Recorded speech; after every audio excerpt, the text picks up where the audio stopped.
যখন আমি গ্ল্যাডিওলাসের চারাগুলো বসিয়েছিলাম তখনই তোমাদেরকে বলেছিলাম যে আমি ফুলের কালার দেখে দেখে কিন্তু গাছগুলো এনেছি। সাদা আর হলুদ আমার বেশি পছন্দের ফুল, তার কারণে আমি সাদা আর হলুদ নিয়ে এসেছি। তো দেখো, হলুদ ফুটেছে, সাদা ফুটেছে, আর যেটা লাল এনেছিলাম সেটা তো মারা গেল গাছটা, সেটা আর এখন নেই। সেই ফুলটা এবছর আর ফুটলেও না।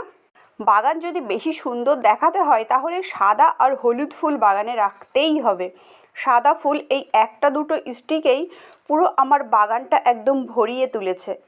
কিন্তু অন্যান্য কালারের ফুল যতই ফুটে থাকুক গাছে কিন্তু অতটাও ভালো লাগে না যতটা সাদা আর হলুদ ফুল দেখতে ভালো লাগে। কিভাবে তোমরা গাছগুলো দেখে চিনতে পারবে কোন কালারের ফুল, সেটা আমি আগের ভিডিওতে বলে দিয়েছিলাম।